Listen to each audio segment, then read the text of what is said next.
అందం, ఆరోగ్యం, ఆత్మవిశ్వాసం అనూస్తో సాధ్యం. ట్రాన్స్ఫర్మేషన్ సర్వీసెస్ పైన ఫ్లాట్ 50% డిస్కౌంట్. అనూస్ సిన్స్ 1982. నమస్తే రమ్మగారు. నమస్తే జయ. రమ్మగారు, ఏదైనా ఒక మంచి కథ చెప్పుకుందామండి. శ్రమకు తగ్గ ఫలితం కాదు చెప్తాం. సాధారణంగా అలా ఉంటుంది కదా. అవును.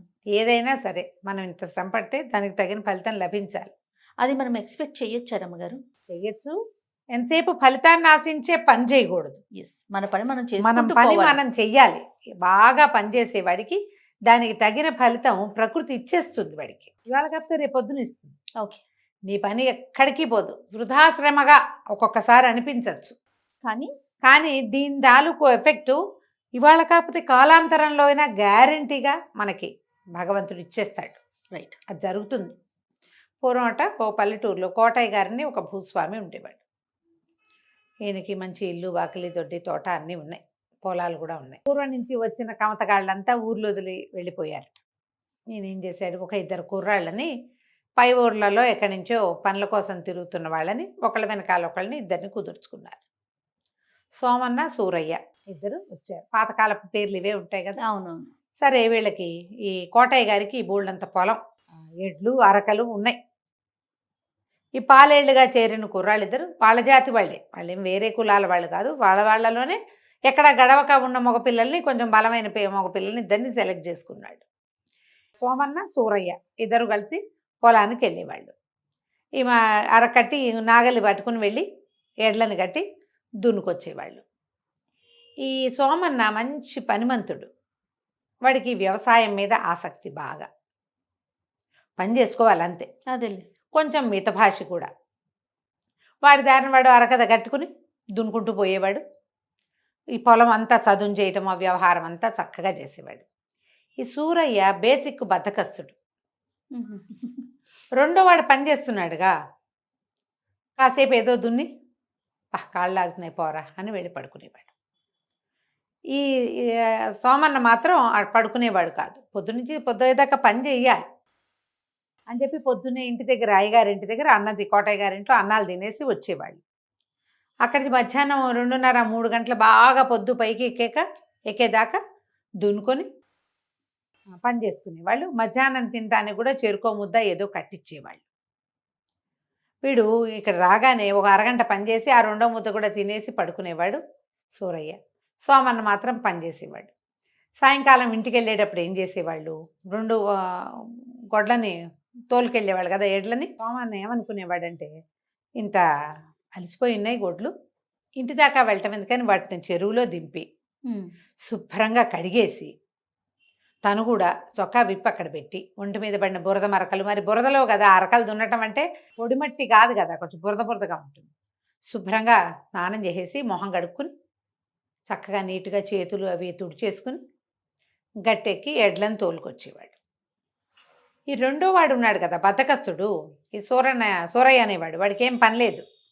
వాడు ఎడ్లు పెద్దగా మురికయ్యేవి కాదు, అరక మురికయ్యేది కాదు. ఎడ్లను దింపేవాడు. తను మాత్రం ఆ గట్టు మీద ఉన్న బురద కొంచెం చేతుల మీద అట్లా పూసుకునేవాడు. కాళ్ళకి బురద ఉండేది. ఇంటికి వచ్చేసేవాడు.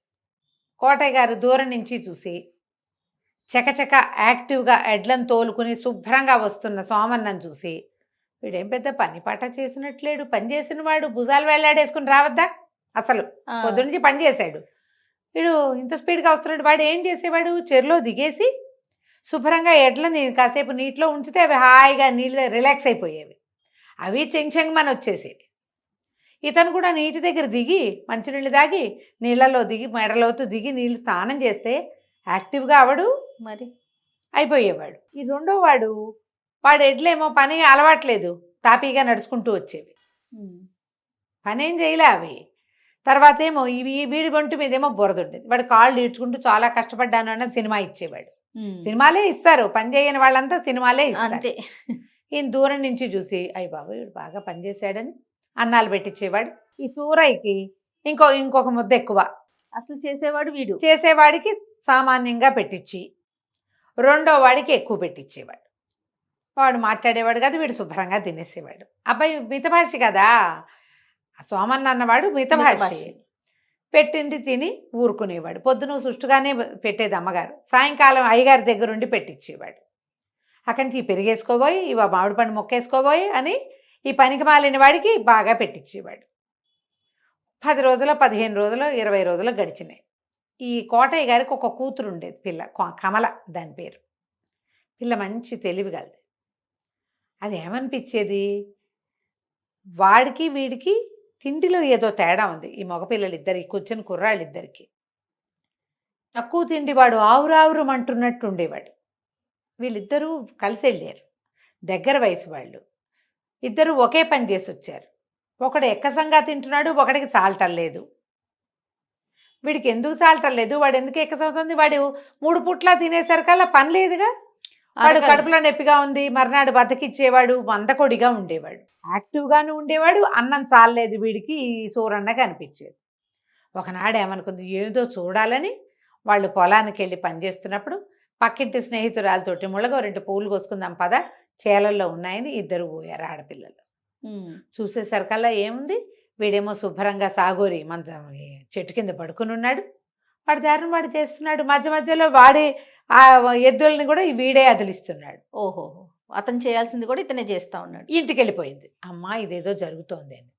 సాయంకాలం ఏం చేసింది, చెరువు దగ్గర ఆగింది. ఆ వస్తుంటే మీ పాలేళ్ళు చెరువులో దిగుతారని ఎవరో చెప్పారు. చెరువు దగ్గర ఆగితే ఈ చెరువు దగ్గర ఈ సోమన్న శుభ్రంగా ఎడ్లని బాగా కడగటము, వాడు కూడా మునకలేస్తూ ఈతలు కొడుతూ శారీరక శ్రమ అంతా తీరిపోయేలాగా నీళ్ళల్లో ఇదవ్వటము.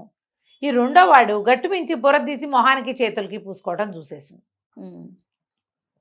చూసేసరికల్ ఇంటికి వచ్చి మర్నాడు ఆ పూట అన్నం పెడుతుంటే ఏమన్నది, ఆ నాన్న నువ్వు వాడివి, కాస్త కూడా ఆలోచించవు, పనిచేసి శుభ్రంగా వచ్చేవాడికేమో తక్కువ అన్నం పెట్టిస్తున్నావు, ఏ పనికి మాలిన వాడు నిద్రపోతున్న వాడిని వాడికేమో అన్నం ఎక్కువ పెట్టిస్తున్నావు, వాడికేమో అన్నం ఎక్కువైపోయి వెక్కసం అయిపోయి వాడికి పొట్టలో డిస్టర్బెన్స్ వస్తుంది, ఎంతసేపు ఏదో ఒక ఇబ్బంది వస్తుంది కడుపులో, అన్నం అరగటల్లా వాడికి.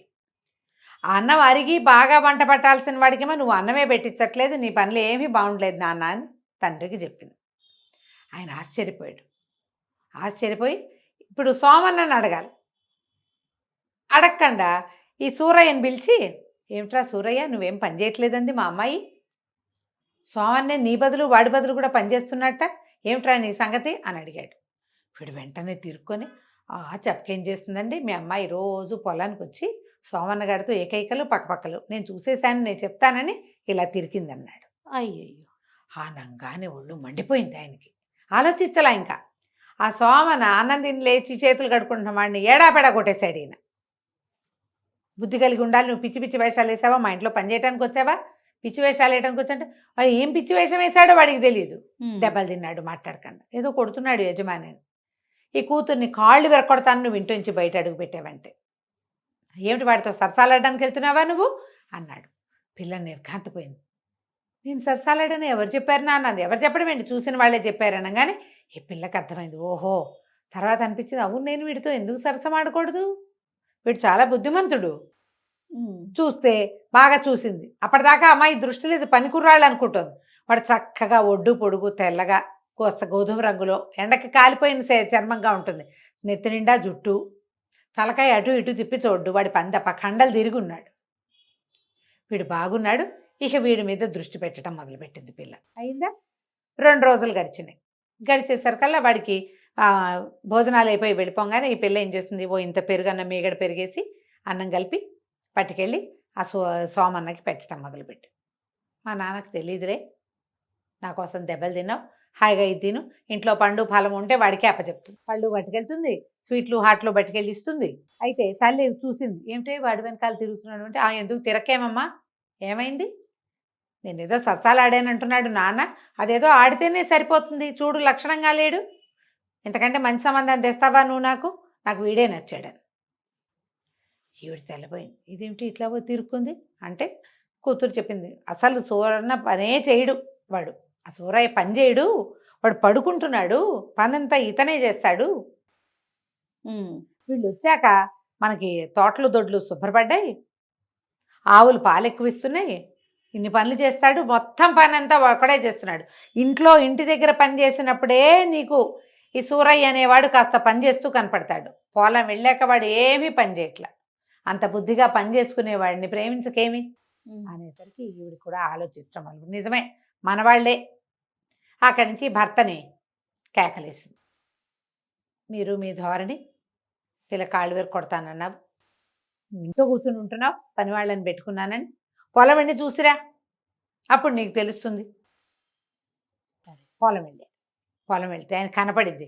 ఒకడేమో అరకలు దున్నేసుకుంటున్నాడు, ఇంకొకటి శుభ్రంగా ఇంకోటి పడుకున్నాడు. శుభ్రంగా పడుకుని ఉన్నాడు. అప్పటికి అయిపోయినాయి, అరకల పని అయిపోయింది. అప్పటికి వాడు ఏం చేస్తున్నాడు, ఈ చేలు అవన్నీ సరి చేయటము, తర్వాత ఏమో అక్కడక్కడ ఉన్న కలుపు మొక్కలు పీకేయటము, గట్లు సరి చేయటము, వేరే పనులు చేస్తున్నాడు.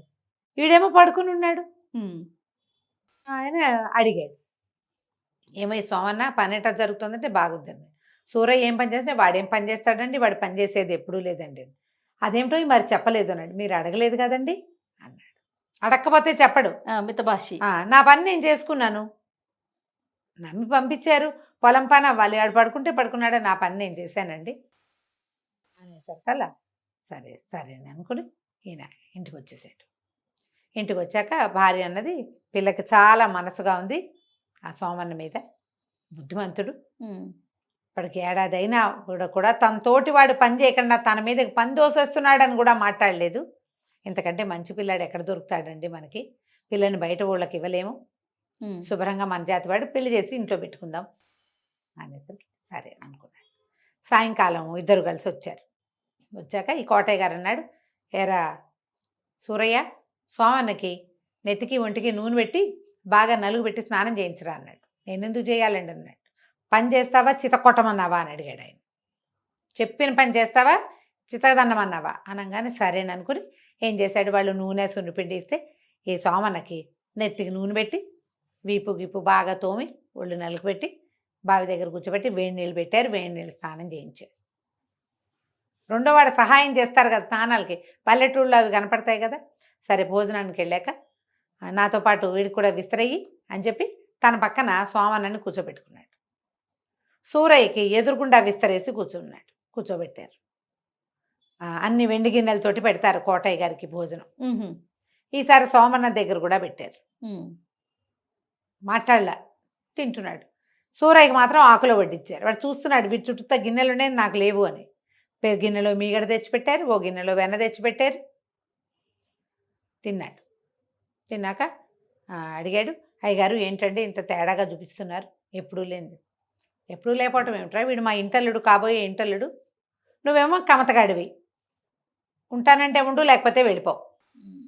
ఇవాళ అన్నం పెడుతున్నా, నువ్వు కమతగాడిగా ఉంటాను ఆ పొలం పని నువ్వు చేస్తాను అంటే ఉండు లేకపోతే లేదు. అర్థమైపోయింది సూరయ్యకి ఏం జరిగింది అని. మర్నాడు మంచి రోజని పురోహితుడు వచ్చాడు, ముహూర్తం పెట్టాడు. ఈ సోమన్నకి కమలకి పెళ్లి చేసేశారు. సూరయ్యకి తెలిసింది, నేను కనుక సరిగ్గా ఉంటుంటే మా ఇద్దరిలో ఎవరికి ఇవ్వాలి అనిపించేది. ఇప్పుడు అసలు ప్రశ్నే లేదు. ఏ పని చేయకపోవటం వల్లే నాకేమీ లేదు, అన్నమైనా ముడుతోంది, ఆ అన్నానికి సరిపడా అయినా పని చేయాలని అక్కడి నుంచి బుద్ధి కలిగి చక్కగా పనిలోకి దిగాడు. ఈ కమతగాడుగా ఉన్న సోమన్న అల్లుడు గారయ్యి పై ఎత్తున ఉండి వ్యవసాయం చేయించుకుని మామగారు రాసి 10 రెట్లు చేశాడు. సూరయ్య కూడా తన తోటి వాడిని చూసి బుద్ధి తెచ్చుకుని పని చేయటం మెల్లిగా పని చేసుకుని వాళ్లే ఓ పిల్లని చూసి పెళ్లి చేసి అక్కడే వాడికి కూడా ఒక ఇల్లు వేసి ఎక్కడో బతకడానికి వచ్చారు, ఎక్కడి నుంచో ఇక్కడ హాయిగా ఉన్నారు. శ్రమ ఎప్పుడూ కూడా ఫలితాన్ని ఇస్తుంది. అంతేనండి. శ్రమ ఏవ జయితే కష్టే ఫలి అంటారు. ఖచ్చితంగా ఈ మహావాక్యాలన్నీ ఒట్టి ఉబుసుపోకకి చెప్పినవి కాదు. ఒళ్ళంచకుండా ఉండేవాళ్ళు సుఖపడినట్టుగా ప్రపంచంలో ఎక్కడా లేదు. ఒకవేళ ఉన్నా తాత్కాలికమే, చాలా తాత్కాలికమే. కరెక్ట్ అమ్మగారు. పని చేయగలిగేవాడు ఎక్కడైనా పని చేసుకుంటాడు, హాయిగా ఏ పనైనా చేయగలుగుతాడు. ఆలోచించి ఈ కథని పిల్లలకి చెప్పండి. తప్పకుండా అండి. నమస్తే. నమస్తే జీ.